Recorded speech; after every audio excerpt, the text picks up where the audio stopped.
ये यूपी के सीतापुर स्थान पर यह स्थापित है। भारत के सबसे पवित्र स्थान नैमिषारण्य। देखिए, जितने देवता हैं वो सभी इच्छा करते हैं कि वो जन्म भारत मिले, और इसीलिए देवतागण बार बार मनुष्य रूप धारण करके इस धरती पर प्रकट होते हैं। उसमें से पवित्र स्थानों में नैमिषारण्य जो है वो एक स्थान है। नीम के वृक्ष अधिक होने के कारण इसका नाम नैमिषारण्य पड़ गया। नैमिषारण्य के दो प्रमुख जो संत हैं वो एक तो हैं हमारे सूत जी जो कथावाचक हैं, और दूसरे हैं सुनने वाले। ये कौन हैं सुनने वाले? ये शौनक्य जी हैं। शौनक्य जी जो हैं इनके 88,000 परिवार है। ये कथा श्रवण करने में बहुत प्रसिद्ध हैं शौनक्य जी।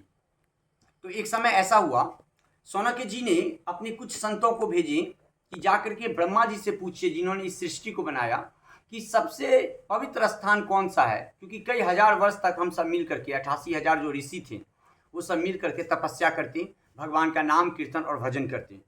इसके कारण कुछ प्रमुख संत जो हैं वो ब्रह्मा जी के पास गए, और वहाँ जाने के बाद ब्रह्मा जी से पूछें कि इस पृथ्वी पर सबसे पवित्र स्थान का नाम बताइए। ब्रह्मा जी ने एक चक्र छोड़े हैं, वो चक्र नैमिषारण्य के यूपी स्थान पर गए हैं, और इसी नैमिषारण्य में वो चक्र घूमते हुए पृथ्वी में आके समा गई। उसी चक्र को जो घूमता हुआ वहाँ जो अंदर गए हैं पृथ्वी के भीतर, तो वहाँ से क्या हुआ, वहाँ से चक्र तीर्थ कह के ये स्थान का नाम हो गया। उस नदी में आज भी व्यक्ति जाकर के स्नान करते हैं और अपने शरीर को पवित्र करते हैं। अब आ जाइए हम लोग पुनः कथा में आए। कथा में नैमिषारण्य जो है ये एक ऐसा स्थान है जहाँ पर ही शौनक्य जी कथा सुने हैं और सूत जी कथा सुनाए हैं। अब देखिए, सूत जी जो हैं यहाँ पर ही दो सूत जी का उल्लेख हुआ है।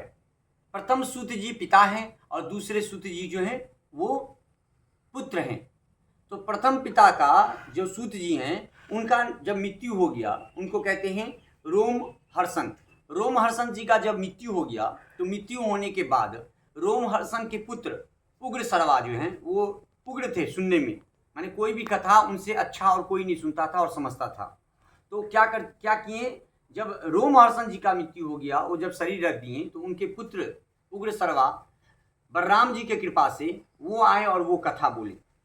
और उधर जब हम देखते हैं कृष्ण लीला में जब जाते हैं तो कृष्ण जी वहाँ पर ही महाभारत युद्ध की तैयारी कर रहे थे। बलदाव जो थे वो बलदाव अपनी कथा अपने युद्ध को छोड़ करके वो आ गए तीर्थ घूमने के लिए, अर्थात जहाँ युद्ध हो रहा है वहाँ बलदाव तीर्थ का भ्रमण कर रहे हैं। यहाँ हमें इस कथा से हमें ये एक चीज़ सीखने को मिलता है कि उस समय जो संत थे वो संत एकजुट हो करके कथा श्रवण किया करते थे। किसी योग्य संत को वो कथा वाचक बनाते थे, अर्थात वो भागवत कथा का वर्णन सुनते थे, और बाद बाकी जो संतगण थे वो वहाँ पर ही बैठ करके श्रवण किया करते थे। तो ये इनका जीवन का उद्देश्य हुआ करता था। साधु संत वही है जो अपने जीवन में भगवान का कथा हमेशा श्रवण करते रहे, उसे ही साधु संत करते हैं। तो नैमिषारण्य के विषय में आप लोगों को कथा समझ में आ गया। अब इस चीज़ को